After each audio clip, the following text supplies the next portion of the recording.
Muy buenos días, bienvenidos a La Brújula, aquí por Radio La Luna AM 1140. Hoy martes 20 de agosto de 2019. Son las 12 horas y 2 minutos. La temperatura, les digo, sigue el frío. Mejoró respecto de ayer, pero sigue el frío, ¿eh? Estamos sufriendo 10 grados. Y cuando nos vayamos de la radio, que va a llegar al tope, al techo, a la cima de la temperatura en el día de hoy, va a ser 11 grados. El día está precioso, pero el frío es temerario, ¿eh?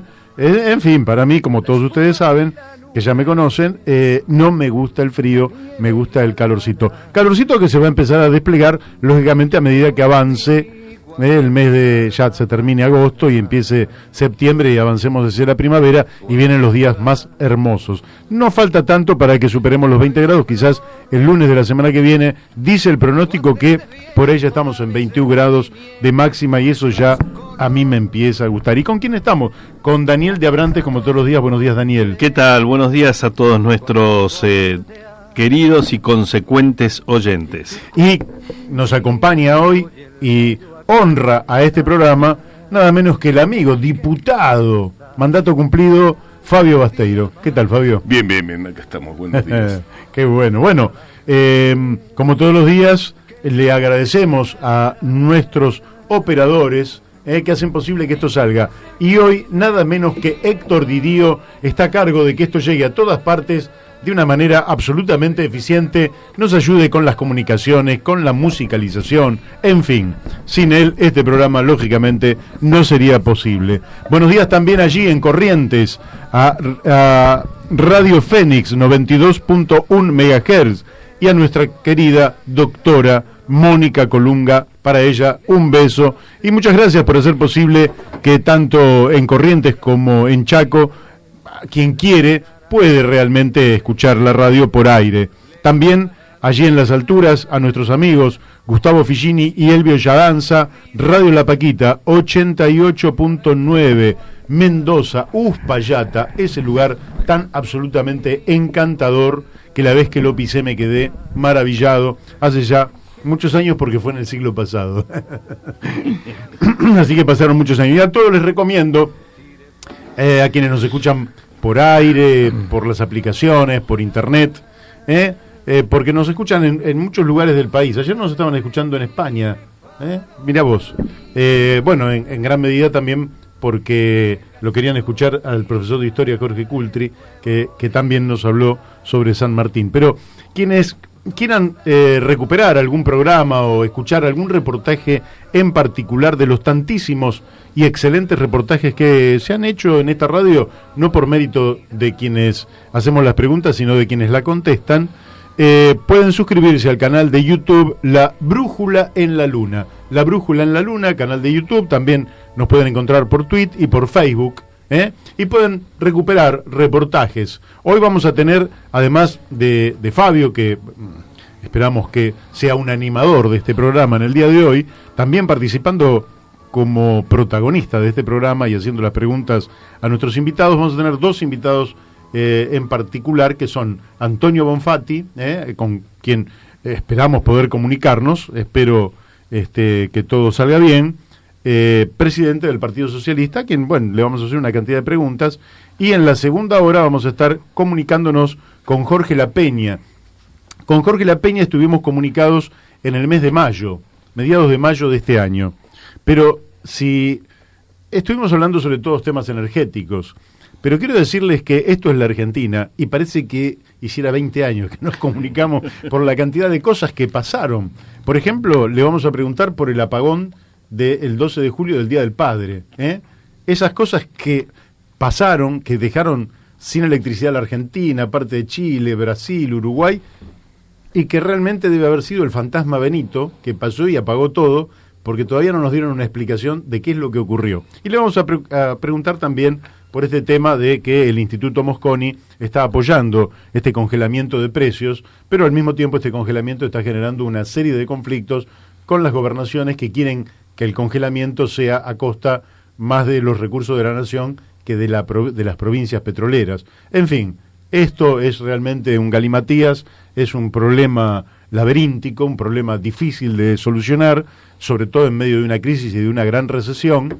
Y bueno, le vamos a preguntar cuál es la opinión del Instituto General Mosconi, Enrique General Mosconi, sobre este asunto. Así que tenemos dos invitados que para mí son auspiciosos de lo que va a ser un gran programa. Bueno, vamos a aprovechar que lo tenemos a Fabio aquí. Fabio. Sí, yo quería decir algo, porque me dio un poco de alegría y a la vez también una preocupación. Yo digo para los oyentes, por una cuestión cronológica de edad, aclarar que el Fantasma Benito fue un jugador de la década del 70, digo, porque lo tira con una naturalidad. Digo, jugó en Quilmes, luego pasó a Vélez Sarsfield, que desarrolló esa delantera formidable con Ventrón, Bianchi y Benito, las 3B. Año 1972.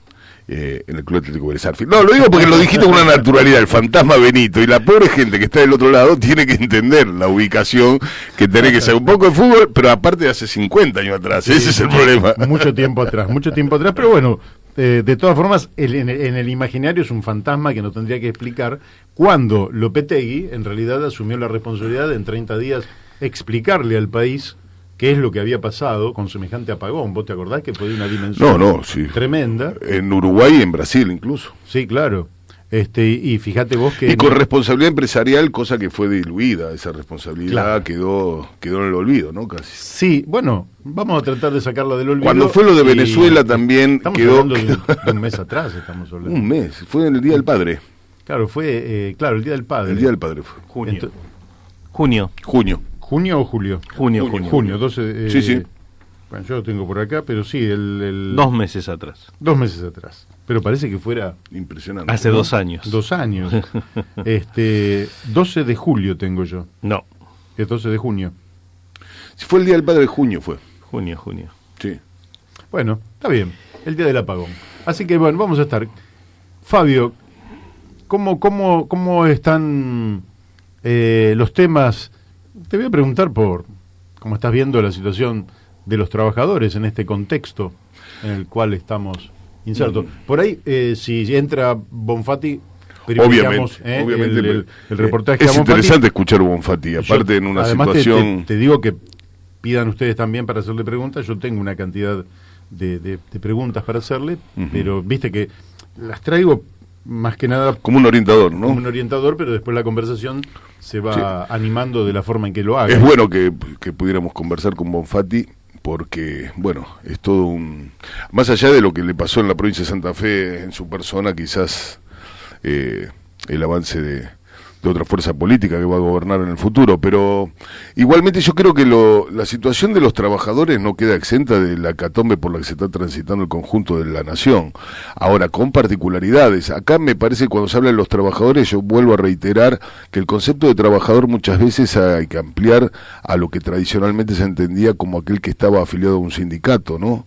Como aquel que puede gozar de un convenio colectivo de trabajo. Hoy, gozar de un convenio colectivo de trabajo, gozar de un carnet sindical o la posibilidad, por lo menos, de discutir la buena o mala conducción de una conducción sindical, hay que ponerlo en el contexto de que la población económicamente activa en la Argentina está disgregada, está fragmentada, está balcanizada en función de los intereses económicos que produjeron desde hace más de 50 años una situación de revertir lo que era el pleno empleo en Argentina o lo que era fundamentalmente el trabajo registrado a esta situación por donde se navega en una situación de incomodidad y fundamentalmente incertidumbre. Hoy el laburante no tiene la posibilidad de discutir un sindicato. Por eso digo que muchas veces cuando se habla de las organizaciones de los trabajadores, organizaciones sindicales, creo que poner en contexto de que lo que se entiende de Agustín Tosco, lo que se entiende de la CGT de los argentinos traída al presente es una situación totalmente diferente. Porque yo creo que hasta por momentos las organizaciones sindicales no terminan siendo justamente organizaciones de carácter reivindicativas ni revolucionarias. Por el contrario, muchas veces terminan siendo hasta un apéndice del status quo vigente. ¿Cómo carajo hoy puede... La mayoría de los trabajadores en Argentina no es trabajador registrado.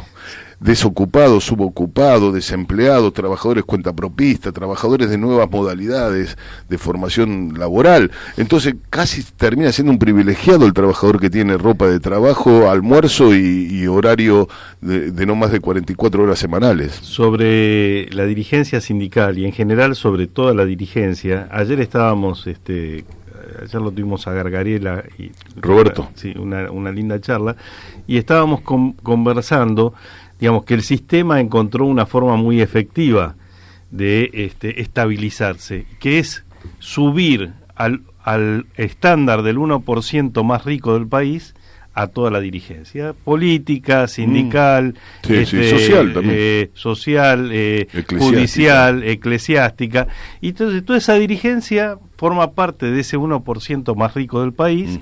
Entonces obviamente que automáticamente se alejan de las necesidades de la gente. Pero ¿no? yo creo que es mucho más profundo que un problema que los dirigentes sindicales sean buenos o malos, o ricos o pobres. Yo creo que la estructura del capitalismo en la actualidad, con 7.000 millones de personas en todo el planeta, ha llegado a un punto donde de alguna manera muestra lo que es el capitalismo, pero en su forma más cruda. En la Argentina se naturalizó de que hoy, para ganarte el mango, tengas que laburar 10 horas diarias y gracias que tenés ese laburo. Los propios patrones hoy utilizan el tema del trabajo no registrado, la superexplotación laboral, en función del mercado de desocupados que existe. Claro. Entonces, que un dirigente sindical, por más que sea honesto, combativo y clasista, y todos los aditamentos que vos le puedas poner, pero que no entienda de que hoy el tema del trabajador no es solamente aquel que está afiliado a su propio sindicato, es un problema. Es un problema porque realmente la dimensión de la fuerza laboral disgregada, fragmentada, ¿qué hablamos de unidad de los trabajadores? Cuando hablamos de unidad de los trabajadores, cuando la mayoría de la población no pueda acceder a ser parte de una central de trabajadores con las características que tiene la ley de contrato de trabajo, la ley de asociaciones gremiales. Digo, es un tema grande. Entonces, a partir de eso, fíjense en que si un laburante pierde la toma de ganancias del capitalismo fue desarrollada de una manera estruendosa en los últimos 3 años, fíjate vos que la caída del salario real es tan grande para un trabajador con una organización sindical que se sienta en el Consejo del Salario, o termina siendo la CETEP como la expresión de ir a discutir economía popular alternativa. En ambos casos, sin discutir la calidad de los dirigentes, que también coincido con vos, Daniel, de que hay un problema grave, porque muchas veces no se preguntan de qué manera nosotros podemos acceder a representar al conjunto de los trabajadores, a esta clase trabajadora, no a otra clase trabajadora que en otro tiempo existió. No preguntárselo también es, de alguna manera, hacerse el tonto para seguir sustentando estos sindicatos que están anclados en que hasta el propio trabajador que cumple con su jornada de laburo, termina siendo un privilegiado y le jode que a ver si todavía tenemos que ir a discutir con trabajadores que no tienen convenio colectivo. O sea, termina siendo hasta reaccionario en la concepción de decir, por más que tengamos y estructuremos discursos revolucionarios, muchas veces se termina resguardando en el beneficio de del sistema, exactamente. Y bueno, este es un problema. Entonces los trabajadores hoy, para mí, el desafío es de qué manera se puede tener, no por ser solidario solamente, que es algo natural que tendría que tener un trabajador con otro que la está pasando peor, sino en la concepción de discutir qué organismo, qué instrumento organizativo canalizamos para poder expresar el conjunto de la población económicamente activa en la Argentina, de qué manera los trabajadores pueden expresarse, el cuentapropista, el que changuea, el que labura en un kiosco, porque aquel que no tiene otro recurso que sobrevivir como sea, termina siendo un paria de la propia organización de los trabajadores. Y decime, en el mundo de las organizaciones trabajadoras, ¿qué buena experiencia podría señalar? Porque, a ver, todos apostamos muy fuerte,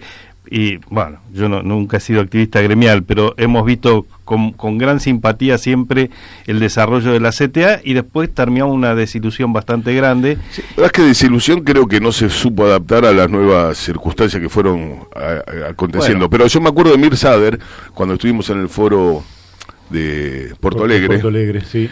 puso como ejemplo organizaciones sociales como el MST de Brasil, la Central Coreana de Trabajadores, la CTA de Argentina, los zapatistas incluso cuando comenzaban a irrumpir en la lógica de discutir de otra manera y otra cosa, y habían puesto la CTA. Para mí, que me ha tocado representarla en muchos países, cuando se hablaba de esto, de la idea de que el trabajador, que la fábrica, el barrio era la nueva fábrica, que el desarrollo de la posibilidad de que el trabajador sea desempleado, subocupado, precario, trabajador no registrado, y discutir incluso el trabajo en negro como una cuestión hasta xenófoba. O sea, la cultura dominante nos dice que el trabajo en blanco es el registrado, el trabajo en negro justamente es el no registrado, el ilegal. El negro siempre termina siendo lo ilegal, y esto lo aprendimos a partir de cuando uno dice, de buena fe obviamente, trabajo en negro, termina siendo el negro siempre el depositario de la ilegalidad, y el blanco es el depositario de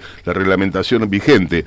Bueno, yo digo, la CTA tuvo para mí eso fue la razón de ser de la CTA. No fue solamente como querían ver a otros, si era clasista, no era clasista, que si es revolucionaria, que porque hacíamos un homenaje al cordobazo. Yo creo que la sabiduría que se tuvo en ese momento es tratar de ver de qué manera tenía una capacidad. Y lo hemos discutido, incluso los franceses, la CGT de Francia, con Fuerza Sindical, tuvieron una discusión muy profunda y donde nos habían puesto como ejemplos. Hubo experiencia interesante. Ahora, el problema de la CTA es que no profundizó y terminó muchas veces relegada a la capacidad de decir que la fuerza territorial era tratar de generar organizaciones de carácter piqueteras, que es otra discusión. El piquete existió en la historia del movimiento obrero desde siempre, no es un invento de los 90, como tampoco fue invento de los 90 tratar de incorporar a los trabajadores subocupados o desempleados. La huelga de 1936 de la construcción queda muy claro de qué manera los partidos y organizaciones sociales y sindicales de aquel momento trataban de incorporar al desempleado. Mirá, Enrique Santos Discépolo en su obra Cambalache tiene es una discusión para tangueros y para las cosas que sabe, que si me permiten yo lo puedo desarrollar muy cortito. Cuando dice, en la vidriera misteriosa de los cambalaches se ha mezclado la vida, herida por un sable sin remache, ver llorar la Biblia junto al calefón. Enrique y Armando venían militantes anarquistas de la Fora. Entonces cuando hay crisis, como fue en la década del 30, este tango fue escrito en el 34, fue editado en el 35, tiene que ver cuando los cuaqueros, los evangélicos empiezan a repartir Biblias y hay crisis. Hay Biblias por todos lados. Ahora, ¿qué pasa? El sable en la construcción es justamente un fierro sin remache, que se saca a punta, y los calefones estaban siempre en los baños, al lado del inodoro. De alguna manera, Discépolo lo que quiso expresar era que cuando está la crisis, vos con la Biblia te limpias el culo. Herida por un sable sin remache, ver llorar la Biblia junto al calefón. No dijo inodoro, simplemente. Era como... Bueno, a lo que iba con esto es que siempre hubo la discusión de qué manera los sindicatos y las organizaciones sindicales podían representar a trabajadores que no estuvieran convencionados. Y los anarquistas tuvieron buena respuesta en eso. Ahora, el problema es cuando después se quiere homogeneizar por parte del Estado y hay una sobreabundancia del trabajo desempleado y el trabajo, ya es una cuestión que lo que pasó en el 90 se viene repitiendo. Yo creo que ahí es donde la CTA no supo descular y trató de ser una fuerza que lo político se terminó diluyendo con lo partidario, y ese fue un gran problema que todavía sigue subsistiendo. Y otro elemento fue también el kirchnerismo, que por un lado las posiciones, que si nos puede dividir un gobierno con las características que tuvo el kirchnerismo, quiere decir de que no era tan templado, no era tan fuerte, no era tan sólido en la discusión que nosotros teníamos, pero el otro lado también es que hubo operativo por parte del gobierno para dividir no solo la CTA, sino otras organizaciones de derechos humanos, organizaciones políticas, organizaciones sindicales. Así es, entonces hubo una voluntad de que si no me siguen a mí, los divido, pero también es un problema que si uno no tiene la capacidad de eludir o tratar de no ser no caer en la trampa, bueno, también habla de la falta de solidez. Pero vuelvo a reiterar, el problema de los laburantes es mucho más grave que un problema de convenio colectivo, de aumento salarial. Es un problema del futuro del trabajo, cómo se discute y de qué manera se reproduce en términos organizativos. Ese es el debate, ese es el desafío, y lo que me parece es que no hay que tener la receta abajo de la almohada. Creo que hay que salir a discutirlo ampliamente y sin tener la soberbia de creer de que ya todo está resuelto a partir de que uno puede tener la estructuración discursiva. Bien, muy bien. Bueno, vamos a seguir, Fabio. Mientras tanto, vamos a decir que la situación no es de la mejor. No lo escuché a Hernán Lacunza, pero evidentemente dijo que el mandato central es garantizar la estabilidad del tipo de cambio, pero lo que ocurrió es que el tipo de cambio aumentó.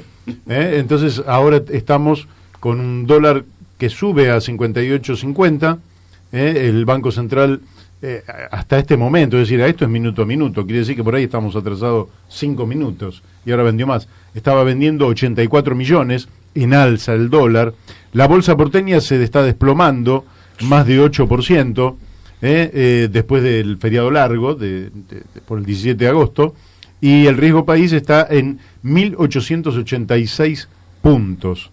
Es decir, las variables están todas virtualmente mal. Evidentemente la CUNSA no logró despertar confianza.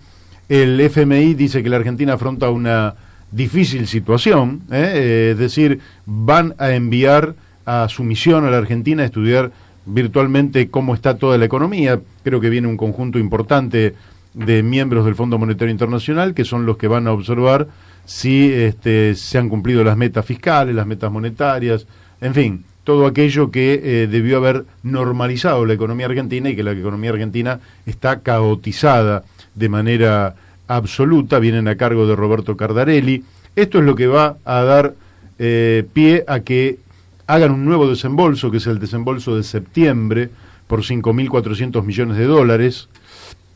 Ese desembolso lo está ansiando Macri para que se estabilicen los mercados en la Argentina, pero también lo está ansiando Alberto Fernández, porque evidentemente el tipo llega y si tiene un banco central sin dinero, el escenario se le va a poner muy complicado, porque va a tener una demanda de dinero por vencimientos de deuda, etcétera, etcétera, que le va a complicar la administración de sus 3 primeros meses. De manera que el tipo está tratando de preservar las reservas en el Banco Central, de que el gobierno acuerde con el Fondo Monetario Internacional que haga el desembolso de 5.400 más 1.000 millones de dólares que tendría que poner en diciembre, y todo esto en la idea de que con el nuevo gobierno, con nuevos equipos, esto podría empezar a encaminarse y el país podría empezar a planificar más allá de 24 o 48 horas, que es lo que se puede planificar en la Argentina. Puede planificar que voy a comprar esta tarde o que voy a comprar mañana y nada más. Y el pobre empresario que tiene que pensar cómo junta la guita para pagar los salarios a fin de mes, porque ese tipo realmente está en una situación absolutamente compleja, incluido el caso de que los salarios se han retrasado enormemente. Pero como es un círculo vicioso, el empresario sí siente que los salarios se han retrasado, pero él no vende. Él no, lo que produce tampoco lo puede entregar, entonces es un círculo vicioso. Va cerrando el mercado interno y la economía argentina, la verdad que no da para mucho más. Este gobierno se tiene que ir por los dislates económicos y por la concepción erradísima con la cual abordó el problema económico en la Argentina. El drama que tenemos es que tenés, cuando la filosofía con la cual abordás un problema es errada, la solución es errada. Y entonces el gobierno vino errando, salvo 2 o 3 aciertos que son menores, y lógicamente que ha dejado un país infinitamente más empobrecido, deteriorada su estructura productiva, deteriorada su estructura social, con mayor pobreza, con mayor desocupación, con recesión, con inflación. Cuando hay recesión, no hay inflación, porque no puedes aumentar los precios porque no vendés. Pero acá no vendés, igual aumentás los precios. Es decir, el peor de los mundos es el que está dejando la administración Macri. Y yo le escuché a Datelis hablar muy bien de Hernán Lacunza, pero ni el tipo ha podido despertar un mínimo de confianza, aunque sea por unas horas. El tipo habló hoy a la mañana antes que abrieran los mercados y los mercados le responden comprando dólares y aumentando el dólar. Bueno, vamos a ver cómo sigue todo esto, pero evidentemente estamos en un escenario absolutamente complicado y entiendo que sería conveniente ver cómo, no digo que se reúnan Macri y Alberto Fernández, pero que alguna segunda o tercera línea de los economistas de ambos lados pudieran más o menos señalar un rumbo. El problema que tenés es que Alberto virtualmente es el presidente, porque después de la diferencia que sacó en las elecciones del 11 de agosto, yo diría que no hay ninguna duda. Pero ¿qué ocurre? Macri tiene una presión muy grande para no darse por vencido, porque tiene intendencias para rescatar, tiene lugares que pelear, tiene la ciudad de Buenos Aires para pelear, y si el tipo se diera por vencido, todo eso se perdería automáticamente. Entonces tiene que ir a la lucha, y eso le impide, si se quiere, acordar una transición más o menos ordenada que evite sufrimientos graves y dolores graves a nuestro pueblo. Así que yo creo que esto ha impedido que segundas o terceras líneas puedan reunirse, puedan darle una orientación a esto. Agravado también porque Alberto Fernández hace declaraciones que muestran hasta dónde no tiene debatida la cuestión económica con sus equipos, porque siendo él el que concentra la totalidad del poder, tiene que salir miembros supuestamente del equipo de él a decir que lo que dijo Alberto Fernández no es exactamente así. Es decir, que lo que habría no es una reestructuración de la deuda, por ejemplo, lo acaba de decir Emanuel Álvarez Agis, sino que sería una refinanciación, que no sería exactamente lo mismo. ¿Por qué? Porque Alberto Fernández le dijo a Clarín, tal cual hicimos en el año 2003-2004, vamos a una reestructuración de deuda, a hablar con cada uno de los acreedores. Lógicamente, en aquel momento hubo una quita, y ¿cómo se lee esto? Que este tipo ya va a ser presidente y voy a tener una quita. Pero no es lo que estaba pensando el equipo económico de Alberto Fernández. Lo que estaba pensando es, bueno, vamos a refinanciar. Fíjate que tenemos cuellos de botella que no vamos a poder pagar, entonces es preferible, te refinancio la deuda con una tasa de interés razonable, en fin. Es lo que está planteando el equipo de él. Pero él dice una cosa contraria. Lógicamente que en general creo yo que el mercado le cree más a sus economistas, como Nielsen, por ejemplo, que al propio Alberto Fernández. Pero todo esto es un verdadero dislate donde el país está a la deriva, donde nadie sabe exactamente quién manda. Tampoco es cierto que el Fondo Monetario esté ordenando la economía argentina, aunque tiene un despacho en el Banco Central y efectivamente muchos le podemos asignar la mirada estratégica de lo que ocurre en la economía argentina, porque volvemos un poquito a subordinarnos al gran capital financiero internacional. Tampoco hay un plan por parte del Fondo Monetario Internacional. Y a todo esto, a toda esta locura que hay en la superestructura, el fondo, Alberto, sus economistas, Macri, sus economistas, sus presiones, las presiones que tiene por parte de la sociedad, por parte de los gobernadores, por parte de la ala política, de Rodríguez Larreta y de María Eugenia Vidal, etcétera. A todo este caos hay un pueblo que ha dado que habría que hacerle un verdadero monumento al pueblo argentino, un monumento gigantesco, que ha dado muestras de paciencia, de tranquilidad, que fue a votar en un contexto de respeto por las instituciones, pero respeto por las personas, respeto por el otro, por el que votó distinto, en un acto de una tranquilidad de tal magnitud que nadie pensó que iba a producir tanta tranquilidad un tsunami como el que produjo. Pero cuando millones de votos salen a la luz a última hora del día 11 de agosto, ahí se produjo el tsunami. Y el tsunami, que es un tsunami de vida, porque efectivamente la gente fue y votó en un contexto bárbaro. Varios más que eso todavía. No sé si vos qué opinás, Daniel, pero yo te digo que sinceramente estoy totalmente de acuerdo. Y creo que no es solamente un monumento. Creo que a mí me dio un orgullo. Muchas veces uno duda de sus propios compañeros, duda de la gente amiga. Y para mí fue una respuesta de una categoría invalorable de cómo, porque era un debate para mí ya no económico o político, era cultural. ¿Hasta dónde puede la sobreestimación de los medios de comunicación, creer de que pueden manejar todo, de que pueden decirle a la gente de qué manera mirar, vivir, sentir? Yo tenía esa duda, digo, ¿hasta dónde pueden llegar?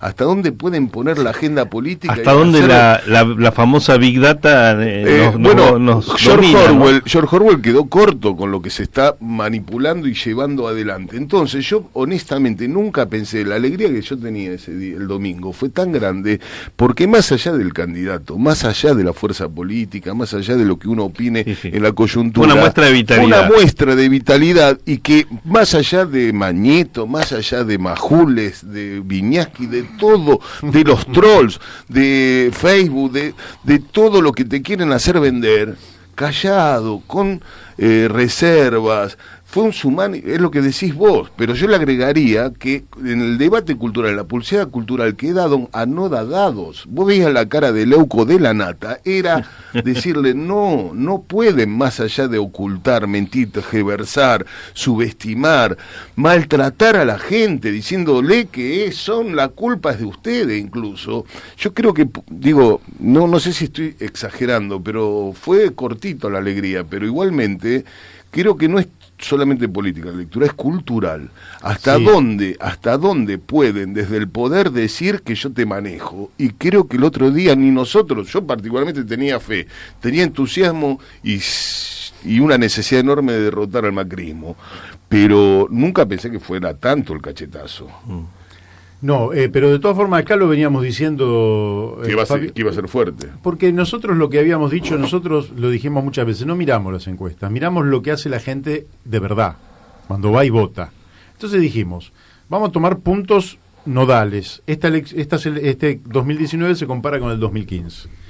En el 2015 decíamos nosotros, felizmente lo dijimos con mucha anticipación, Macri llegó al 51,34% en el momento de auge en el balotaje contra un Scioli que estaba representando 12 años de desgaste, el INDEC, no hacerse cargo de los errores. De Nisman en ese momento, ¿verdad? Sí. Ahora hay otra, en fin. Es decir, estaba toda la carga y llegó al 51,34%.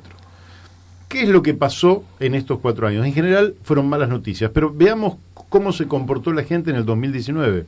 Hicimos un análisis de cada una de las elecciones en cada una de las provincias. Y los candidatos, incluso algunos que habían ganado en el 2017, todos los candidatos del macrismo perdían entre 10% y el 40% de los votos. Entonces, nosotros decíamos, lo mínimo que puede perder es el 10%, porque está perdiendo entre el 10 y el... Con lo cual, el macrismo tiene, en términos absolutos, un techo del 46% en un balotaje, con lo cual está perdido. No hay chance. Ahora, el tema es que eso se iba a representar en las primarias con 1/3 de los votos en la primaria, y la duda es qué iba a pasar con los otros 2/3. Claro. Y la verdad es que los otros 2/3 quedaron un tercio muy chiquitito, muy chiquitito, y el tercio de Alberto se transformó, o de los Fernández, más apropiado, Sí. de los Fernández, o del Frente de Todos, se transformó en un medio, con lo cual la elección quedó resuelta. Sí. La elección quedó resuelta. Acá hay nuevo presidente. El otro drama que estás viviendo es que cuando... Esto lo comento y vamos después a preparar un tema para así no le llenamos de tantas palabras la cabeza a nuestros oyentes. Cuando la ley de las primarias abiertas, simultáneas y obligatorias presentada por Fernando de la Rúa en el año 2000, discutida en ese año 2000, después en el 2001, después en el 2002, en el Senado y en la Cámara de Diputados, nosotros, un conjunto de partidos políticos, dijimos no pueden ser obligatorias. Y en el debate no se resistía que vos fueras a una primaria cuando tuvieras un consenso y tuvieras un candidato único, porque era absurdo. Entonces, frente a este absurdo, en el marco del debate, tanto senadores como diputados aceptaron que las primarias no fueran obligatorias. Esa ley se aprobó en el 2002, se suspendió en el 2003, se suspendió en el 2005 y se derogó en el 2006. Y renació como obligatoria en el 2009. Pero la ley obligatoria es un absurdo que después te lleva... de la elección del 2009. Después de la elección del 2009. Entonces, que te lleva... Esa venía de la mano de la ley de financiamiento, en fin, no vamos a rememorar todo aquello porque pasaron muchos años y es historia vieja. Pero lo cierto es que estamos en el marco de una ley que fue pensada para otra cosa, nadie va a primarias, todos consensúan de una u otra forma y por tanto, si no fueran obligatorias, no hubieran existido. En la existencia de estas primarias se da la paradoja de que no se compite al interior, sino que se compite entre las fuerzas. Ganó Alberto Fernández, es el nuevo presidente, tendría que pasar una catástrofe, es el nuevo presidente, pero no asume como presidente, ni siquiera es simplemente candidato. Y el presidente en ejercicio se ve vaciado de poder, que se le traslada a Alberto, y así tenés que transitar 70 días. Una locura. Entonces, es un país con una suerte de doble comando, donde el tipo que está con el timón, nadie le da bola. Y nadie quiere ir a donde él quiere ir. Y el tipo que se supone que tiene la voluntad del pasaje no puede agarrar el timón porque formalmente hay que esperar al 10 de diciembre. En este dislate institucional estamos hoy los argentinos. Y te puedo agregar una sola cosa, con las características personales de un Mauricio Macri, que en su vida fue un activista político, en su vida le importó, y es más, menosprecia bastante el hecho político. ¿Por qué digo esto? Porque cualquier otro con este tipo de características, en este escenario, tendría que tener la capacidad de ver de qué manera estos 70 días se transitan de una manera más ordenada. Caso de Macri, porque me ha tocado conocerlo por estar en la legislatura cuando era jefe de gobierno, es una cosa cotidiana de que no le importa ni quiere, y es un chico rico con caprichos. Le puedo nombrar por lo menos 3 hechos pero graves, como fueron lo del Borda, la venta de los terrenos más allá de los negocios, de una manera arbitraria de por qué había que hacerlo, y el tema de la justicia. En esos casos se maneja sin importarle y sin entender por qué tiene que discutir con otras fuerzas políticas. No lo entiende ni quiere hacerlo, y esto lo dicen los propios del PRO. Sí, bueno, sí. Ya vas a... No, yo quería tirar una cosita en todo caso para que desarrollemos después, pero en esto que se planteó recién, ¿no? Esta valoración de la vitalidad del pueblo, de decirle a los medios de comunicación, por un lado, ¿no? Decir, ustedes no nos van a poder, no nos van a conducir, ¿no? No nos van a conducir y tenemos capacidad para elegir nuestro destino. Yo quería introducir el otro tema, que es la incapacidad de la, digamos, para generar alternativas superadoras, porque si bien lo de Alberto Fernández significó una derrota para el macrismo, por lo menos yo tengo bastante en duda que sea un triunfo para el pueblo a largo plazo. Entonces, este es un tema que... Bueno, eso también lo hemos abordado en el programa y hemos llegado a la siguiente conclusión, que como pueblo lo decimos, siempre nos equivocamos, porque para no equivocarse habría que votar a dioses, y los dioses no van a elecciones. Vamos a un temita. Bueno, aquí seguimos en La Brújula, hablando con el diputado Fabio Basteiro y con el compañero y amigo de todos los días, Daniel de Abrantes, y hablando justamente de esta situación en la que se encuentra el país, que lógicamente echar luz sobre esta situación no es sencillo, pero pienso que lo más complicado que tenemos es que el que se encuentra con menos luces para abordar esta situación es nada menos que el presidente de la Nación, porque no sería mucho el problema si nosotros no entendiéramos lo que pasa, y bueno, pero tenés un presidente lúcido que efectivamente entiende qué es lo que pasa. Yo creo que el gran drama, vos lo decías, es que el presidente no estaba preparado para ser presidente, pero como es un niño rico que hace sus caprichos, y quería hacerlo, y tenía plata, y tenía para pagarle a un especialista como Durán Barba, que es un especialista en ganar elecciones, pero no en gobernar. Entonces puso la plata, tuvo los asesores, tuvo, en fin, hubo una clase social que encontró un mascarón de proa con el cual retomar el poder, o tomar el poder político después de muchos años. El conservadurismo en la Argentina, desde prácticamente 1916, salvo con golpes de Estado, no había podido alcanzar el poder, y ahora podía alcanzarlo por una vía democrática. El mascarón de proa servía para decir, bueno, ahora van a ver cómo superamos a los populistas. Los populistas lo único que saben es distribuir, pero no saben lo que es la inversión, lo que es la producción, lo que es el arte de la generación de riqueza, y nosotros que somos todos empresarios, CEOs de empresas, les vamos a dar unas buenas lecciones a ustedes de cómo se genera riqueza. Lo cierto es que llegaron, la riqueza se derrumbó, el país decreció en 3 de los 4 años, el PBI es más pequeño que el de 2015, mucho más chico, y si lo medimos por habitante, es decir, lo que se llama PBI per cápita, es decir, por cada uno, como hay más población, todavía se derrumbó aún más. Quiere decir que la torta, más sencillo, la torta es más chiquitita, pero las porciones se distribuyen mucho peor, con lo cual al pueblo le llega una porción cada vez más chiquita.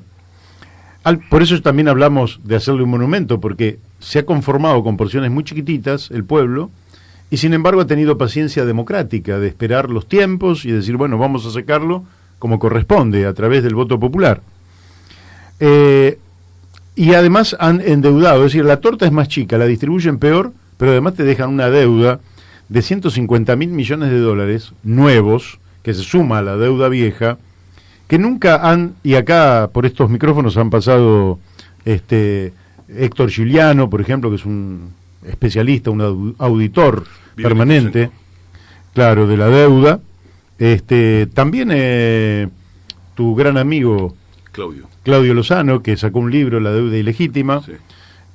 Lo cierto es que esa deuda de 150.000 millones, que nosotros, Fabio, lo recuerdo porque también le preguntamos a un compañero que fue columnista de este programa, pero que él es constructor y hace ruta, caminos, autopistas, es decir, se dedica a eso.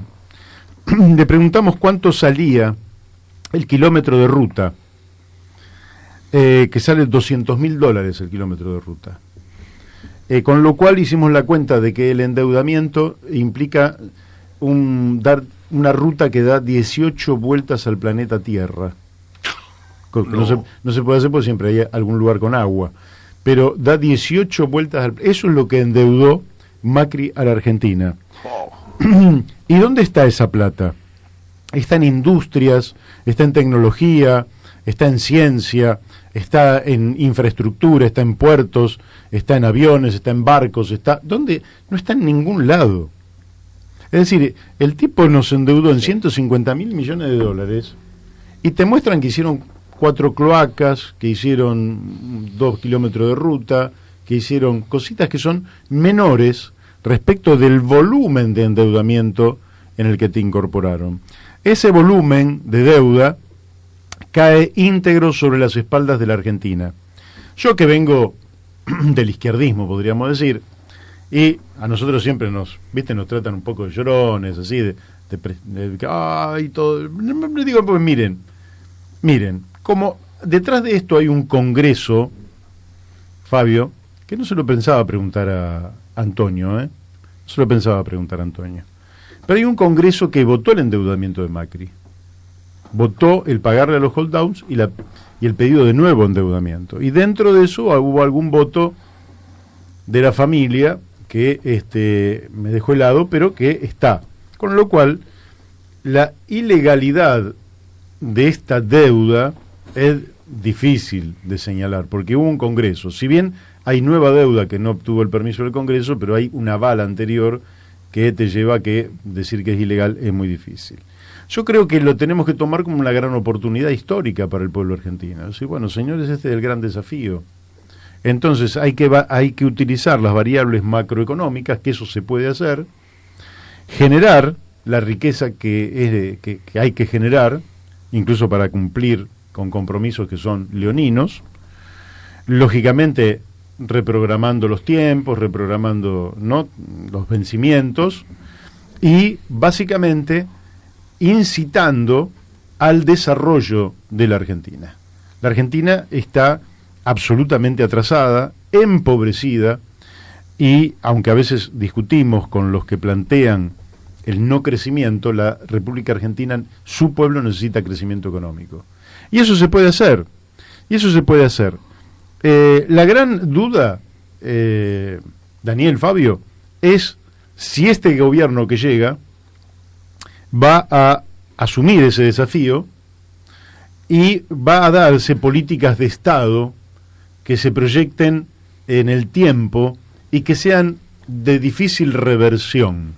Porque si el pueblo argentino va a hacer de nuevo 8, 12 años de sacrificio para que después venga un pelafustán y tire todo por la borda, después vos explicás que es un pelafustán. Ya te iba a decir, lo de Benito ya pasó, ahora viene pelafustán.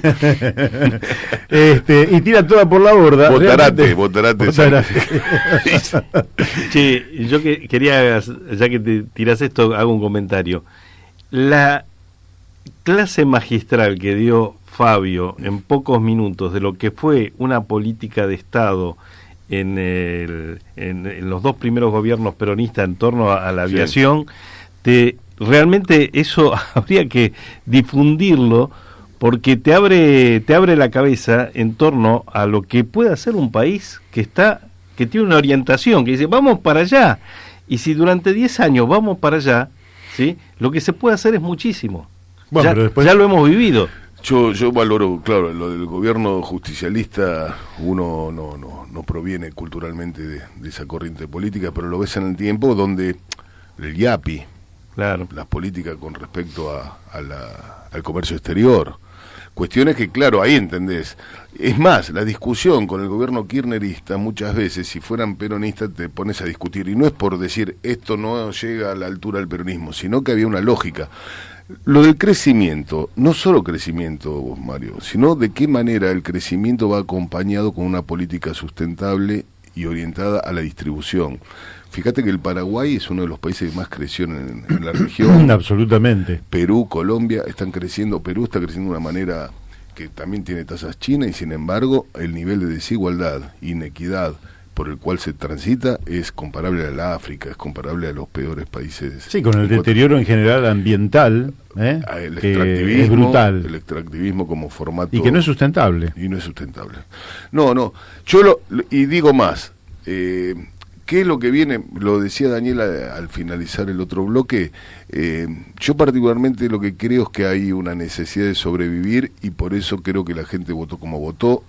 Yo creo que hubo mucha paciencia, se le dio un contundente revés electoral, pero creo que no es que no hizo nada el pueblo argentino. No hizo quizás lo que en otro momento se canalizó de una manera quizás desorganizada, con mucho de espontaneísmo, pero fundamentalmente con la acumulación de peleas sectoriales muy fuertes.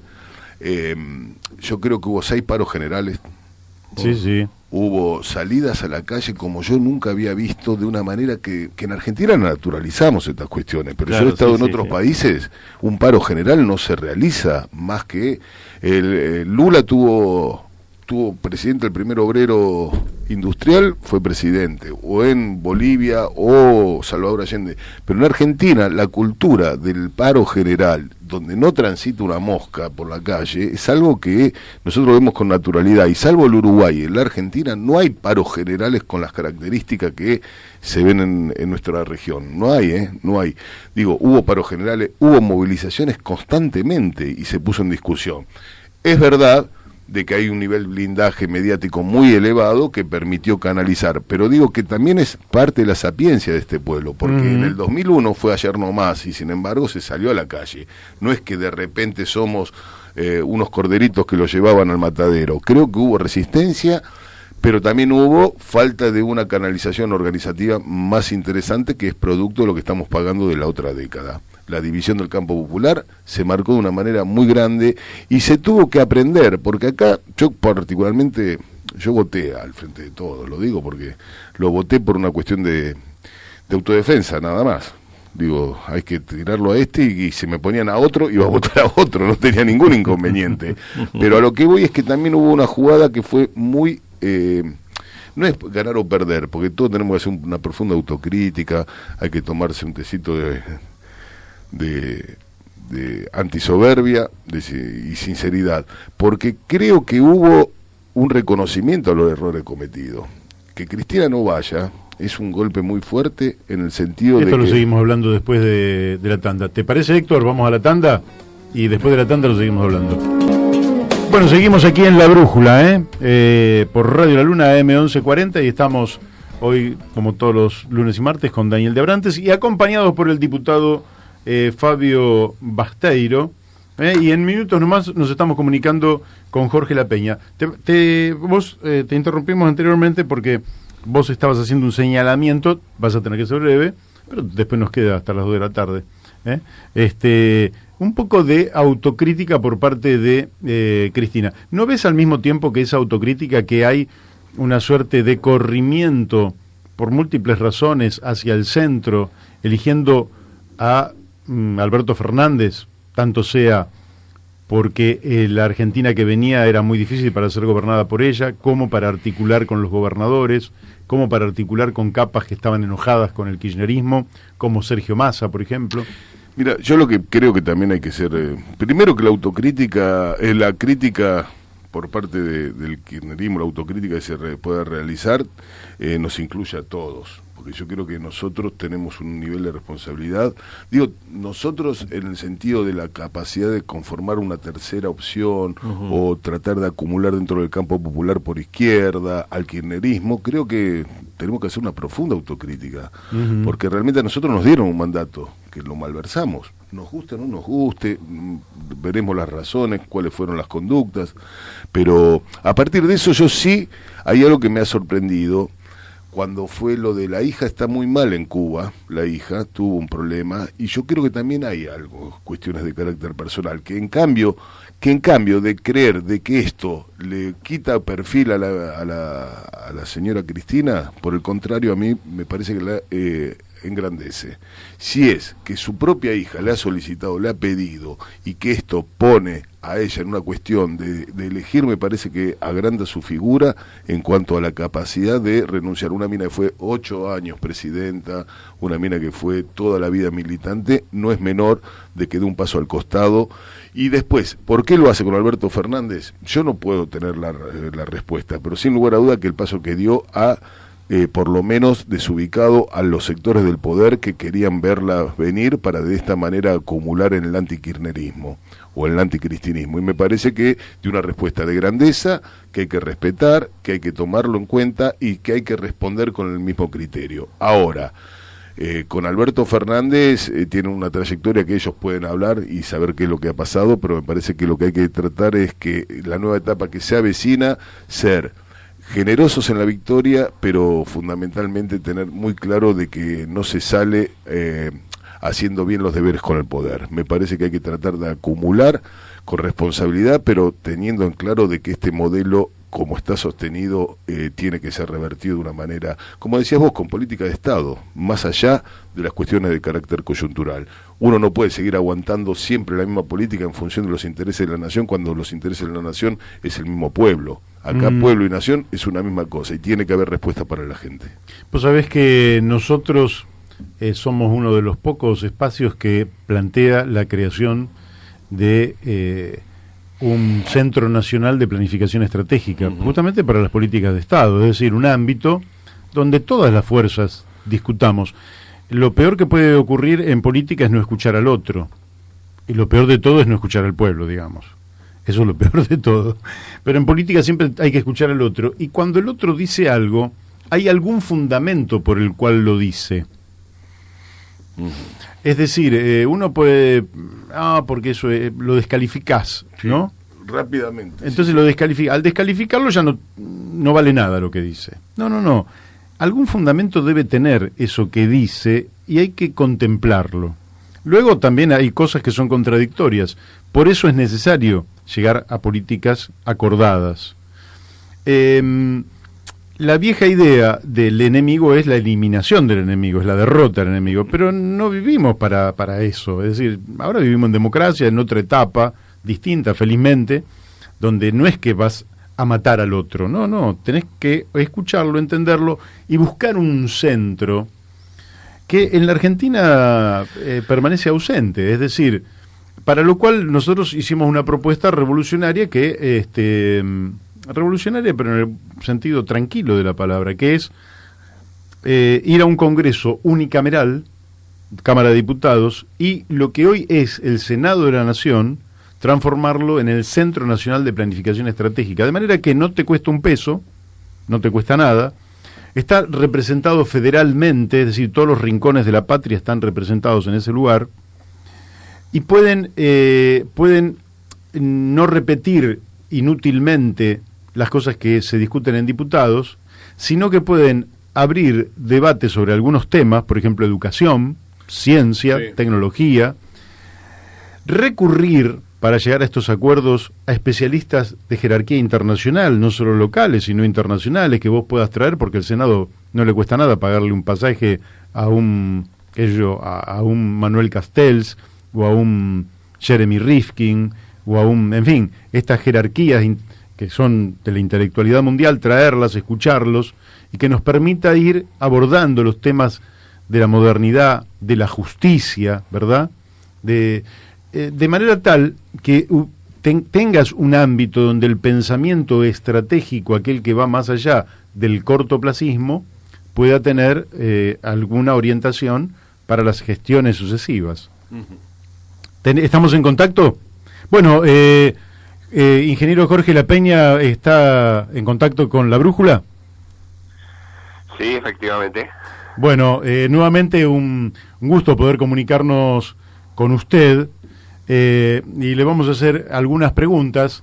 Yo recordaba que hace algo más de 3 meses estuvimos conversando por estos micrófonos con usted, pero da la impresión que en la Argentina esos 3 meses son años, ¿verdad? Efectivamente. Quería preguntarle, en primer lugar, porque ustedes han respaldado la fijación del precio del petróleo y de los precios de la nafta y del gasoil por el término de 90 días, medida que efectivamente significará un alivio para el conjunto de la población en un marco de alza desmesurada de los precios, del dólar, etcétera. ¿Usted podría fundamentarnos por qué el Instituto Enrique Mosconi respalda esta medida y cómo está viendo las consecuencias que pueda traer aparejado el hecho de congelar durante 90 días básicamente las naftas y el gasoil? Bueno, evidentemente hay un hecho que no estaba previsto, que ha sido un vendaval económico, una devaluación del peso, una caída de las acciones en los mercados internacionales de Argentina, de los bonos, y una caída también en la bolsa local. O sea, este cimbronazo que coincidió con las elecciones, con las PASO, o con los resultados de las PASO, ¿no es cierto? Generó un desequilibrio económico que afecta claramente a los que menos tienen. Es decir, sí, la población de a pie, los que son pobres, los que son indigentes, pero también, yo diría, la clase media de alguna forma está afectada fuertemente por estos cambios económicos que se van a traducir en aumento de precios y en disminución relativa del salario, ¿no es cierto? Bueno, en este contexto, que no era esperado, porque nadie lo vaticinó, no es que fue resultado de una acción de gobierno determinada, o tampoco de la situación internacional, sino que se debe digamos, al proceso eleccionario mismo y a las expectativas, en todo caso, ¿no? Bueno, el gobierno decidió tomar algunas acciones que van en el sentido de defender el salario y de defender la paz social, entre ellas, bueno, incrementar, bajarle el IVA artículos de primera necesidad, subir algunos sumas que complementan el sueldo, y en particular, bueno, en el caso de la energía, que es el sector que nosotros más vemos con detalle, decidió congelar por el término de 90 días las naftas y otros combustibles. Este fue el enunciado del presidente. Sí. Bueno, después esto se implementó con un decreto de necesidad y urgencia, recurriendo a los fundamentos de la ley de abastecimiento, que autoriza estos congelamientos o estas, control de precios en situaciones extremas. Y este decreto, digamos, está firmado por todo el gobierno, no solo por el presidente, sino por todos sus ministros, y congela el precio de las naftas y el precio del gasoil, que son los combustibles más importantes, por 90 días. Es una medida excepcional y creo que va a contribuir a tranquilizar a tranquilizar los que están intranquilos, digamos, que son los más afectados, ¿no? Así es. En esta dirección le quiero hacer simplemente una consulta, porque hoy lo escuché al ex gobernador de Río Negro, Alberto Gueretilnec, un poco rechazando la medida y planteando que estaba de acuerdo en que no aumentara el precio de los combustibles, pero que debía utilizar la nación otros medios porque de esta manera afectaba los recursos, y que en el día de hoy podrían estar presentándose ante la Corte Suprema con una demanda judicial, una medida cautelar iban a pedir, para que no se congelara el precio del petróleo, y que además eso le daría sustentabilidad a los contratos con las empresas, porque de lo contrario, decía él, desalentaría la inversión, en fin, la improvisación de siempre, el cambio de reglas de juego. ¿Qué opina usted, Jorge, respecto de esto?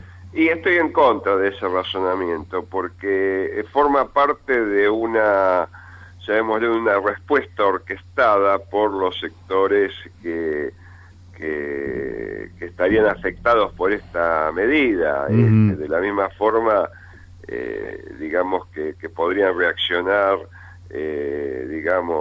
los terratenientes o los productores rurales, si se toma una medida en el campo, que podría protestar el hombre de a pie cuando se le incrementan brutalmente los precios de la nafta o de los alimentos.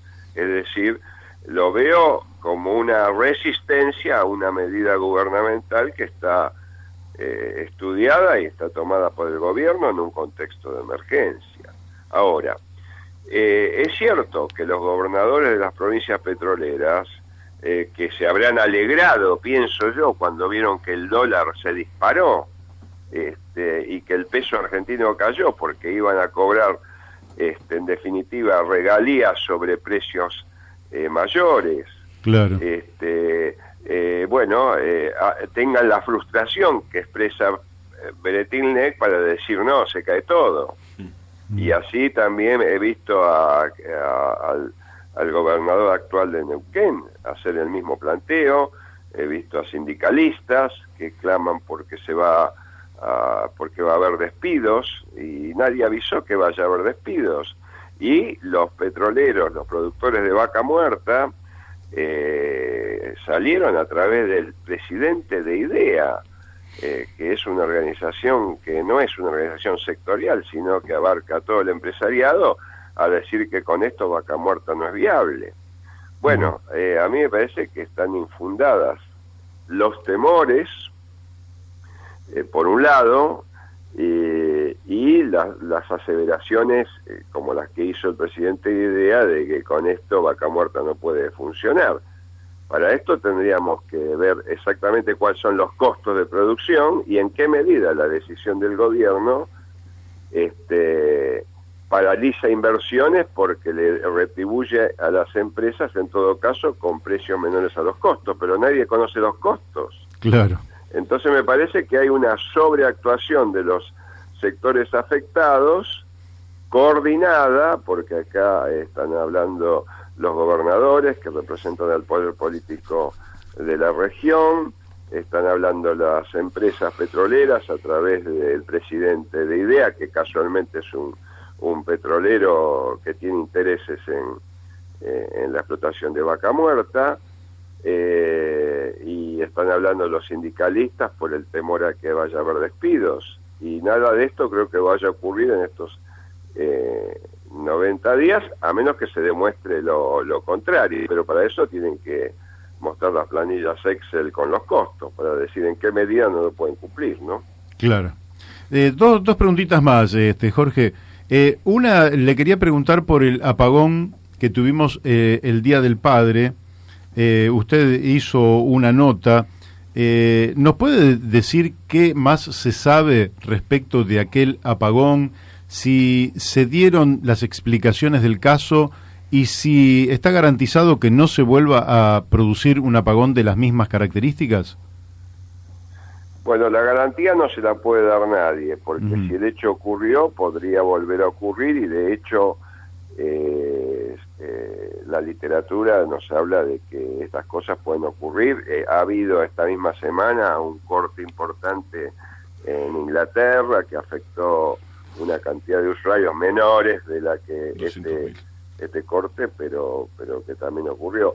Así que bueno, yo diría que esto no se puede asegurar que no vaya a ocurrir, pero la probabilidad que ocurra nuevamente es bajísima. Digamos, nos podemos quedar tranquilos en este aspecto. Bien. Ahora, ¿qué pasó? Bueno, está perfectamente descrito por un informe que hizo el secretario de Energía, asesorado por la Universidad de La Plata, y que fue expuesto a principios de julio en el Senado de la Nación, en el cual estableció que hubo una responsabilidad primaria en la empresa Transener, que es la operadora de la red, en definitiva, que tuvo el percance y que no pudo aislar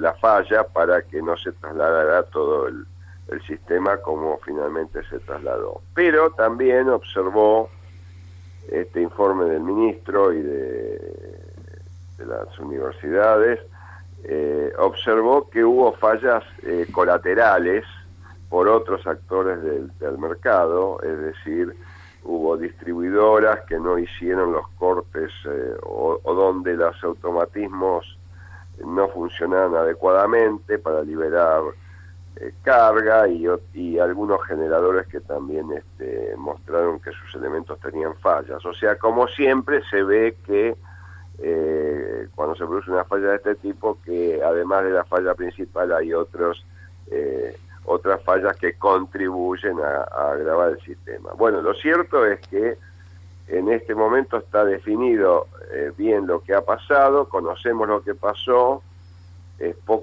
muy poco probable que esto vuelva a suceder, y ahora el ente regulador tiene que regular las multas sobre las empresas responsables, que tendrán que resarcir a los usuarios en una cantidad muy importante de pesos. Y bueno, esto se podrá seguir discutiendo en términos administrativos, pero en definitiva creo que sabemos lo que pasó. Bien. Sabemos lo que hay que hacer para que no vuelva a ocurrir, y se aplicarán las multas. Bien, bueno, de mi parte le voy a hacer la última consulta, y tiene que ver con la experiencia inmediata anterior a este gobierno, que es la del gobierno kirchnerista, que por distintas circunstancias tuvo en una primera etapa superávit energético y teníamos superávit en la balanza comercial, y luego, pasados los años, empezamos a entrar en una zona de déficit, lo que también implicó pasar a una situación de déficit fiscal, etcétera.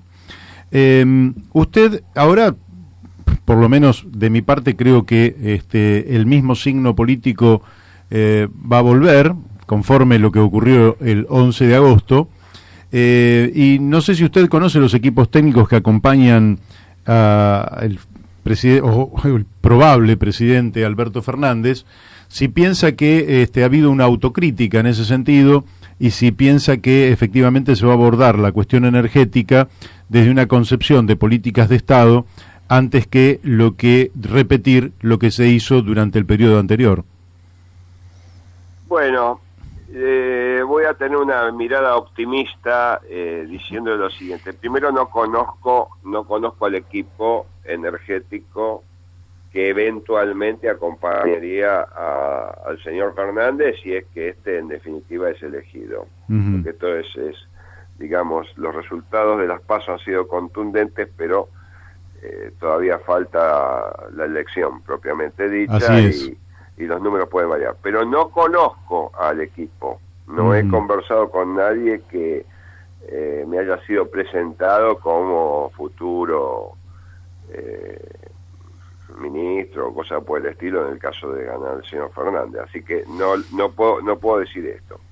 Creo que hay que tomar por la positiva, le voy a tomar por la positiva, la declaración del señor Fernández que del último domingo, en el cual dijo que esto no es el kirchnerismo y por lo tanto mi lectura es que va a haber una diferencia entre su eventual gobierno y el gobierno o lo que llamamos el kirchnerismo. Esto lo saco de las declaraciones de él que hemos leído todos. Si esto es así, posiblemente, si esto fuera así, bueno, posiblemente podemos ser optimistas en que no se va a repetir la mala gestión que tuvo la administración kirchnerista en los 12 años de gobierno, donde llevó al sistema a una condición de malísima calidad de las prestaciones, sobre todo en el área de Buenos Aires y Gran Buenos Aires, donde aumentaron los cortes en forma muy importante, bajó la calidad, y eso es el resultado de un congelamiento tarifario que no debería haber tenido lugar. Y bueno, esto también llevó a un desequilibrio macroeconómico porque el déficit fiscal producto de de los congelamientos tarifarios innecesarios hizo mucho daño a la macroeconomía, y bueno, y la caída de la producción de petróleo y de gas llevaron a pasar de una situación de superávit de balanza comercial a déficit muy importante, que también terminó desbalanceando las cuentas públicas y el balance de divisas externos. Entonces pienso que esto no debería volver a repetirse, y me baso tratando de ver el vaso medio lleno en las propias declaraciones del candidato, ¿no? Está muy bien, está muy bien. Jorge, y ahora sí, le aprovecho los últimos 2 minutitos. ¿Cómo está viendo la reconversión energética hacia, lógicamente, energías limpias en la Argentina? La estoy viendo, digamos, positiva en términos de que, digamos, las energías renovables están tomando una porción creciente, pero que todavía es muy menor, un 5%, claro. Un 5% de la matriz. Y venimos de un gran retroceso donde las energías térmicas tomaron gran parte de la proporción que antes tenían la energía hidráulica, que desde la década del 90 para acá prácticamente está paralizada como nueva generación eléctrica. Ahora, creo que esto requiere hacer un plan energético que lamentablemente tampoco se hizo en la gestión del presidente Macri, aunque la idea era hacerlo y que formara parte de una política de Estado, que la Argentina tuviera una estrategia explícita energética acordada entre los que gobiernan y la oposición parlamentaria, y que esa estrategia fuera permanente. Bueno, esto no se ha logrado y bueno, pienso que es uno de los desafíos que queda hacia adelante, ¿no? Bueno, Jorge, no le quiero ocupar más tiempo, le agradezco infinitamente la amabilidad que ha tenido de contactarse con este programa y sí, le advierto que en próximas oportunidades lo molestaremos porque creo que la cuestión energética va a seguir siendo vital, estratégica y si se quiere también conflictiva en los destinos de los argentinos. Bueno, es así y cuente conmigo cuando necesite alguna opinión que piense que yo pueda dar. Altamente calificada. Jorge, muchísimas gracias. Le mandamos un abrazo. Gracias a ustedes. Gracias, gracias. Bueno, hemos hablado con el ingeniero Jorge Lapeña, que fue secretario de Energía del gobierno de Raúl Alfonsín durante 5 años y medio. Es uno de los hombres más calificados para hablar sobre esta materia y bueno, me parece que nos ha dado una explicación sobre el congelamiento de los precios, que la merecíamos porque hay una gran confusión, pero claro, están operando, él lo dice muy bien, en función de los intereses de las empresas. Básicamente, que dicen, no, así no podemos operar, que es lo que le decían también a Evo Morales. No, así no podemos operar y se quedaron todos, porque nadie sabe cuáles son los costos, cuánto ganan, y entonces siempre se quejan, pero evidentemente están ganando muchísimo. Y también sobre lo que fue el apagón, también bueno, sabemos qué es lo que pasó, por lo menos tenemos un poquito de claridad y que no serán muy altas las probabilidades de que se repita, aunque vivimos en Argentina y todo puede pasar. Así es. Si les parece, vamos a un pequeño temita y después terminamos hablando con el diputado Fabio Bosteiro, que hoy ha tenido la enorme amabilidad de acercarse a la radio y acompañarnos para las últimas reflexiones. Bueno, seguimos aquí en La Brújula, y te quería preguntar, Fabio, vos viste que estamos hablando de cuestiones que a veces que son de sentido común, ¿no? Que decir, bueno, en algunos temas nos vamos a tener que poner de acuerdo, por ejemplo, en la energía, en la educación, ¿verdad? Y bueno, habrá que escuchar al otro, etcétera. En estos debates da la impresión de que la clase trabajadora estuviera ausente. Es como que no participa de los grandes debates y no genera tampoco per se un centro a partir del cual decir, bueno, los trabajadores, los que estén organizados en blanco, en negro, no importa, pero los trabajadores opinamos sobre esta materia tal cosa y esto es lo que debería ser. Y sus conclusiones podrían ser transmitidas, por ejemplo, a todos los senadores, a todos los diputados, sí, a los gobernadores, sí. Y participar como un actor ya no solo reivindicativo, sino como un actor protagónico desde el punto de vista político. A mí no me cabe duda de que cuando se habla de la burocratización del movimiento obrero, creo que no es un problema que hay que tomarlo como una agresión. Hay que, de verdad, profundamente entender de lo que se está hablando. Porque muchas veces se utiliza mal también la burocratización como un hecho del enriquecimiento ilícito. Pero yo creo que hay un nivel de burocratización donde se termina jugando el rol de la reivindicación inmediata del sindicato que está para prestarle los servicios de obra social, de colonia de vacaciones, colonias, hoteles, y discutir alguna condición de trabajo. Yo creo que hay un acostumbramiento y hay un rol que le asignan desde los propios sectores del Estado. O sea, vos dedicate a esto y nada más.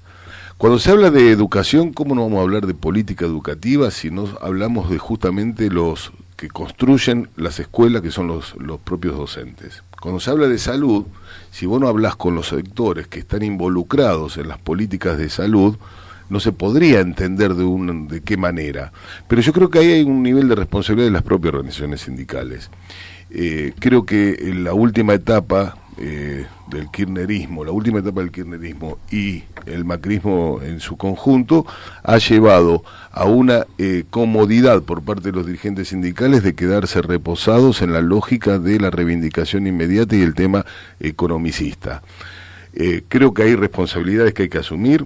Creo que el tema de la agenda política que se tiene que ir construyendo, mira, yo me acuerdo de de la CTA cuando justamente salió lo que era el Frente Nacional contra la Pobreza, que se desarrolló todo lo que fue una agenda, que no era solamente decir hay que tener la asignación universal para los chicos.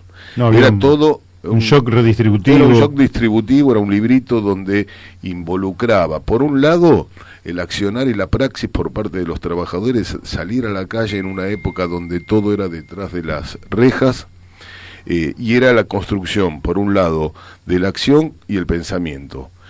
Creo que eso marcó de que se puede generar una agenda donde se discuta más allá de los límites del propio sindicalismo. El sindicalismo naturalmente es reivindicativo, por más que haya todas las corrientes ideológicas como el Sorel, con el sindicalismo revolucionario y la huelga general como instrumento de la revolución. Creo que el sindicalismo en su naturaleza es reivindicativo, pero lo que no puede dejar de tener es la opinión y la palabra para la construcción de una agenda en las diferentes áreas. El otro tema, Aerolíneas Argentinas, por ejemplo, todos los gremios aeronáuticos, supimos pasar de una etapa de resistencia y de una etapa de discutir las condiciones y los puestos de trabajo cuando justamente el propio poder daba como el ocaso de la línea aérea de bandera. O sea que sirvió como la energía negativa que venía desde los propios sectores del poder se dio vuelta y hoy casi todos los trabajadores de la actividad aerocomercial discuten política aerocomercial, discuten el por qué no al aeropuerto del Palomar, discuten por qué no a la low cost, por qué no la desregulación aérea. Quiero decir de que es una costumbre sana que los trabajadores puedan discutir de política. La política no es lo partidario, no es la instrumentación electoral. Y esto implica la necesidad indispensable de que no hay política de Estado ni política que pueda asumir un gobierno, si es realmente popular, que no involucre a los trabajadores de las áreas para que de esta manera se puedan canalizar.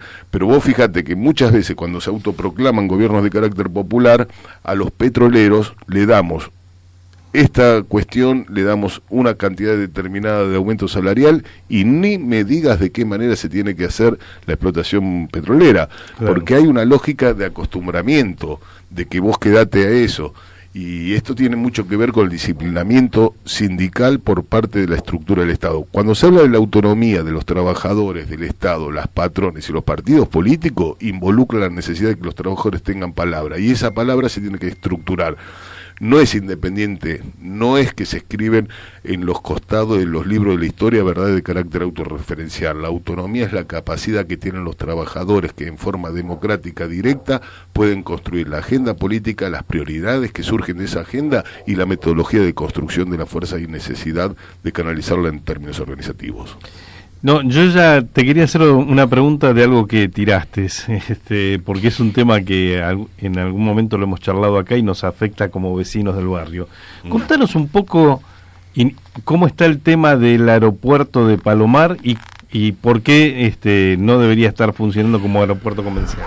Hay amparos, hay miles de razones de carácter de sentido común, pero hay cuestiones que están presentadas en la justicia, que ya hay por parte de la propia justicia, ya hay instancias donde se le pone freno a la creación. Mirá, pero en los términos prácticos, las low cost, cuando surgen, es un experimento que quieren hacer de una manera desprolija, precaria y arbitraria. Lo digo en los tres, porque esto, por ejemplo, en Irlanda es uno de los países que tienen las mejores low cost, que están disputando con la Noruega Airlines, que está en Argentina. Lo que quisieron es hacer un invento de que abaratar los costos de la tasa de embarque, abaratar los costos de los hidrantes para los aviones, es ponerlos en los aeropuertos alternativos, que en otras partes de Europa, por ejemplo, o en Estados Unidos, existen aeropuertos alejados de la ciudad. Acá lo que se hace es una base militar, como puede ser la de Morón, que, mirá, cuando se crea Aerolíneas Argentinas se cierra la base aérea de Morón justamente para la operación comercial. Fíjate que cuántos años hace, desde la década del 50 que lo cierran para la operación comercial, y el Palomar nunca lo había sido. Aparte de que el Palomar tiene una situación que no es menor, porque este es un sitio donde hubo torturas, donde hubo desaparición de personas y donde por los propios ley que rige en el tema de la memoria de los centros clandestinos de represión, no se puede modificar ninguna estructura, cosa que se hizo. Digo, esto es menor en términos, entre comillas, menor, pero que digo que no tienen ni el reparo de cuidar las formas que la propia Constitución y las propias leyes con el tema represivo existió en Argentina. Pero acá ya hay mandatos para que no se siga cumpliendo con esta operatividad, y hay una realidad, que este gobierno se va y que lo que quisieron vender como revolución de los aviones no era más que algo de un negocio de carácter financiero. Flybondi ya sacó la operación en Córdoba, que tenía como su base de operaciones el SLAM, y lo trasladó a la Buenos Aires. Ya Avián está en convocatoria de acreedores, Andes ya está por cerrar. Ya hay una cuestión que LATAM, incluso, que es una de las empresas serias que podríamos nombrarla, también está en situaciones financieras muy, muy, muy graves. Entonces yo digo, esto del aeropuerto del Palomar se cae por el propio peso de la operatividad de las líneas aéreas que operan en el Palomar, como por una cuestión de que la justicia, cuando comience a verificar en términos prácticos las presentaciones de los propios vecinos, de las organizaciones de los trabajadores y de las ONGs que hacen al tema del transporte, van a dar por tierra con cualquier capacidad de que esto tenga una operativa para el futuro. Y lo otro es que hay inseguridad plena, hay irracionalidad, y desde el punto de vista operativo es una locura. Están volándolo pilotos que no son de nuestro país, están volando dentro de un área densamente poblada, cuando todas las alternativas que se están buscando a nivel mundial, que es descentralizar y llevar fuera de los centros urbanos, acá lo que se hace es justamente habilitar un aeropuerto que en el medio de la ciudad. En el medio de la ciudad. El Aeroparque Metropolitano siempre estuvo en discusión, también fue una operación que se dio en la década del 40, se había hablado de la Aeroisla, que era un negocio, pero que generalmente, o tender a que en Ezeiza se haga la operatividad de ambos aeropuertos. Pero está al lado del río, tiene límites para la operación de noche, pero acá es realmente una locura desde el punto de vista operativo, aerocomercial, y desde el punto de vista que la lógica que le quisieron imprimir a partir de la revolución de los aviones se va a caer, porque la operatividad es una locura que está subvencionada por el Estado y que tiene como única lógica la ruptura de Aerolíneas Argentinas como línea aérea de bandera. Sí, yo lo que agrego es que como vecino de Aedo, todos los vecinos de Aedo estamos espantados. No hay nadie que esté a favor, no hay nadie, no puede haberlo. Nos han incorporado primero un temor, porque vamos a pasar los aviones a una distancia que nos genera algún tipo de preocupación, y además a un nivel de contaminación auditiva que es fenomenal, que es fenomenal. Es una locura, pero es una locura que en el siglo XXI el aeropuerto del Palomar, que se dejó de usar como base militar, termine siendo de operación comercial, cuando no hay necesidad, cuando es todo negocio para las empresas low cost, y que encima... tampoco parece buen negocio, porque... por eso digo que encima lo que va a hacer cerrar las operaciones en el Palomar lamentablemente no es ni poner en cuidado a la gente, a los habitantes de la zona, el tema de la contaminación auditiva, de lo que es la operatividad y los riesgos que corren, sino que va a ser la propia incapacidad de una política aerocomercial con respecto al tema del low cost. O sea, esto va a cerrar, pero va a cerrar porque es un fracaso total. Y espero que la justicia pueda pronunciarse sin tener las mordazas que está teniendo en el momento, porque esto viola cualquier lógica de funcionamiento, que en medio de la ciudad se monte un aeropuerto de carácter comercial. Sí, acá cualquier aterrizaje forzado es arriba de casas. Yo cuando vine para acá salió un Hércules, salió un 737 de acá, que yo no lo podía creer que pase por arriba de la autopista como pasó. Y mira que hay aeropuertos raros en el mundo, ¿no? Pero esto de que en el siglo XXI se incorpore... El Palomar, cuando se creó, estaba el aeropuerto de Lugano antes. En Lugano era un aeropuerto, si uno ve en la Richieri hay un avioncito ahí puesto, porque era la zona justamente alejada de la ciudad donde iban... Sí, otro tiempo. Jorge Newbery, y donde iban... Claro, Lugano, ahí estaba el primer club... el primer aeroclub. Y después estaba Cuba, que es el Puente 12. Sí. El de Morón funcionaba Fama, Alfa, Sonda y Lader. Eran las 4 empresas que funcionaban, y en Morón era donde funcionaba hasta el 50, donde el ministro Pistarini realizó el aeropuerto de Ezeiza, que fue uno de los más grandes del mundo, y se tuvo que llevar 40 kilómetros afuera de la ciudad, y el Ezeiza la ciudad de Ezeiza tiene límites bien concretos donde no se puede construir en función de esto, porque si cualquier lugar que vas alejando siguen construyendo, va a ser la misma situación. Pero lo que pasa es que el Palomar no se había dejado de funcionar como base aérea militar incluso.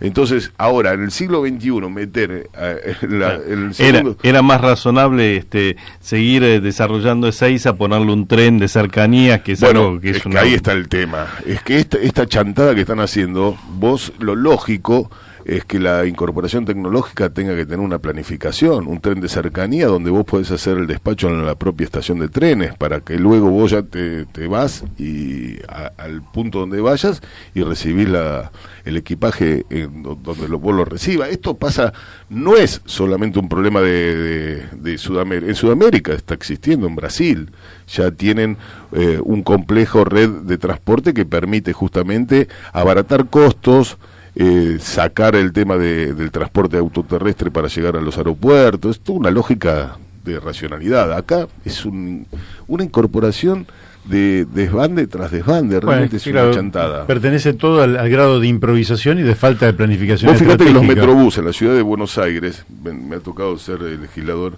y el metrobús, que si bien es todo aquello que sea abandonar el transporte privado por el transporte público es bueno, teóricamente. Es más, el de la Juan B. Justo, el Metrobús, es correcto. Pero solamente acá en Buenos Aires pasa de que abajo de la línea de subte hagan los metrobuses. El Metrobús surge en Curitiba en la década del 80 y en Lima, que es justamente por una cuestión topográfica en Lima, porque no hay posibilidad y el costo que tiene hacer el Metrobús. La ciudad de Buenos Aires es la primera ciudad de la lengua hispana que tiene subterráneos. Claro, 1913. Y, en cambio de hacer subterráneos, que es la lógica, con topografías accesibles, con incorporación de capital accesible, se hace Metrobús, que no estaría mal si se sigue ampliando la red de subte, pero Chile, que no tenía el doble, subte, hoy tiene el doble, claro. O Brasil, que no tenía. En 1913 se comenzó a realizar la línea A en Argentina, primero que en Madrid, primero que en México, con una tecnología totalmente distinta a la de hoy, porque vos tenías que hablar la zanja. Era una zanja, a cielo abierto. Hoy no, iban por tuneleras, que realmente todo es infinitamente más sencillo. Correcto. Fabio, igual yo quiero seguir aprovechándote, pero fíjate vos que estábamos hablando justamente de la clase trabajadora, del papel de la clase trabajadora. En la Argentina, el fundador del Partido Socialista, el doctor Juan B. Justo, siempre pensó en que la clase trabajadora tenía que ir logrando niveles crecientes de independencia económica, para lo cual debía autoorganizar instrumentos que le permitieran, y uno de esos instrumentos fue el llamado hogar obrero, que ahora también para los chicos es una cosa desconocida, pero que era una empresa conocida de punta a punta del país, con un enorme prestigio. Fundada en 1905. Claro, y que sigue existiendo en realidad. Sí. Sigue existiendo, y acá en Merlo acaba de hacer unas construcciones, unas viviendas populares muy interesantes. Ahora, ¿por qué la clase trabajadora no se involucra con esa cooperativa del hogar obrero, la asume como propia, la cooperativa, ¿no?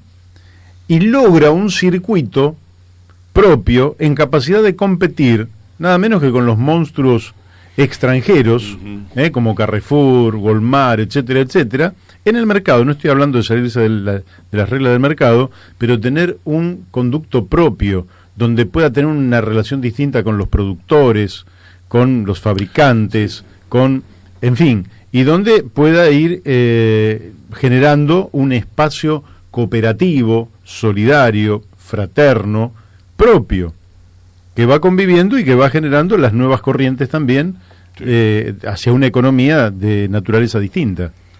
Yo no tengo todas las respuestas, pero sin lugar a duda que la inteligencia de Juan B. Justo en ver la posibilidad de que los trabajadores vayan cooptando o creando y desarrollando instrumentos que le permitan no ser pasibles de la voracidad del capital, me parece que es un elemento estratégico en la construcción.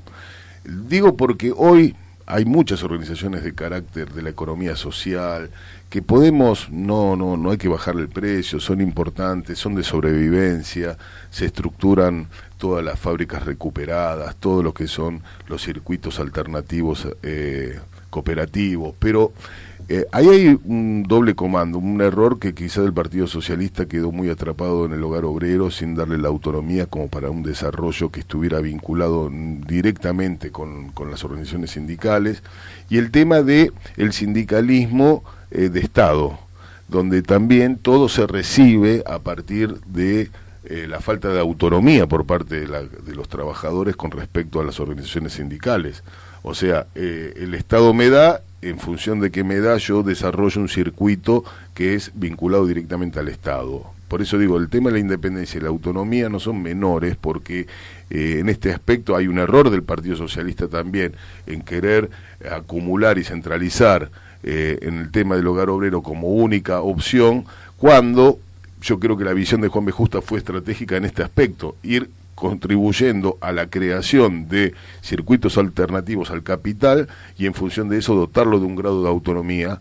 Con el tema de la Federación Agraria también fue algo parecido, con los pequeños y medianos productores. Digo, pero por el otro lado, porque también creo que termina siendo conveniente un sindicalismo domesticado, que no opine, que no construya agenda política sobre las áreas donde se desarrolla su actividad, donde termine siendo de pasividad con respecto a la construcción de la voz que pueda ir estructurando respuesta de carácter estratégico. Vos fijate que antes un burócrata, como decíamos, de tacones, planteaba la propiedad participada en la década del 70 y donde los trabajadores podían tener acceso a los balances de las propias empresas. Hoy eso sería casi revolucionario. Bueno, está en la Constitución Nacional. Está en la Constitución. Y artículo la 14. Claro, conocer la información por parte de los trabajadores con respecto a cuáles son los balances de las empresas. No se cumple, no se respeta, porque también... Funciona en Alemania, ¿no? Esto. En Alemania, bueno, la socialdemocracia y los países nórdicos tienen sobre eso, pero claro, trasladarlo en forma mecánica nunca me parece que sea lo mejor. Pero te quería comentar otra cosa. Vos fíjate, en el Uruguay existe la FUCBA, la Federación Uruguaya de Cooperativa de Vivienda de Ayuda Mutua. Alrededor del 8% de la población de Uruguay tiene... a partir de una ley del año 68, donde fueron los socialistas fundamentalmente los que alentaron este tipo de federación, que son Federación de Construcción de Vivienda por Ayuda Mutua, quiere decir donde uno pone la fuerza de trabajo y donde la cooperativa, bueno, hoy vos vas a Montevideo y hay más de 200 cooperativas, vas en todo el Uruguay, hay más de 500.000 personas que viven bajo ese régimen de construcción. Esto no pudo ser asumido por la CNT, por el PIT-CNT. No están dentro de la CNT, del PIT-CNT. Es una cooperativa por fuera. Si bien hay vínculos y construyen agenda política junto con el movimiento obrero uruguayo, la FUCBAN es una experiencia donde hay una ley de que el Estado asume la responsabilidad de darle viabilidad crediticia a las cooperativas, pero es autónoma con referencia al Estado. Digo, esta es una experiencia muy interesante. Para mí es la experiencia en Latinoamérica más importante de vivienda que existe, y donde es un ejemplo, y donde llevan más de 60 años en construcción de ayuda mutua, y donde los trabajadores pueden hacerse de terrenos que son muchas veces ocupados por la fuerza, para que luego la FUCBAN desarrolle lo que es la mensura y la necesidad de planificación habitacional.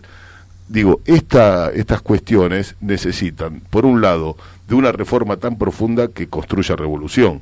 En este aspecto no se puede esperar, porque también hay que hacerse cargo de que el socialismo de Estado también tuvo errores que se siguen pagando, como es la necesidad de que la vanguardia te dirija, te planifique la economía, y que no haya la capacidad de que la creatividad y la inteligencia de los propios trabajadores puedan ser canalizadas en forma organizativa. Así es, así es. Bueno, pero evidentemente el papel de los trabajadores es fundamental. Es fundamental. Y el de los hijos de los trabajadores también, que también deberían discutir cuál va a ser el rol de nuestros hijos si somos la clase mayoritaria de la Argentina. Yo tengo mis hijos que están por entrar, trabajan en el aeropuerto. Yo vengo de una familia que trabaja en el aeropuerto, vivo en el barrio aeronáutico, y eso hace también a la disputa cultural. Creo que es tan importante como la posibilidad de instrucción. Bueno, Fabio Osteiro, diputado, mandato cumplido, nos ha acompañado durante todo el programa, te agradecemos muchísimo. No, gracias a ustedes, a Daniel, a Mario y a toda la muchachada que está escuchando. Daniel, como siempre, que sigue de cerca por mandato de este propio programa, sigue de cerca esta experiencia extraordinaria que está llevando en una complejidad tremenda Andrés Manuel López Obrador allí en México. Daniel lo sigue de cerca y dentro de poco vamos a volver a comunicarnos con Miguel Bonazo para poder profundizar sobre esto que las complejidades que tiene al norte, al sur, al este y al oeste, podríamos decir, el gobierno de López Obrador. Y agradecerle también a Héctor Didío, y vamos a anunciarles entonces que se quede usted en Radio La Luna AM 1140 porque ya viene España en el recuerdo con Paco Rodríguez, un programa extraordinario lleno de la mejor música española. Nosotros de nuestra parte aquí de La Brújula nos estamos despidiendo de ustedes hasta el próximo lunes a las 12, donde lo vamos a sorprender con nuevos reportajes de gente siempre importante, porque por aquí lo único que tratamos son los temas importantes. ¿Qué va a ser? También el fútbol es importante y nos gusta, pero anoche perdimos 3-0, no vamos a decir ni media palabra. Hasta el lunes próximo, chau.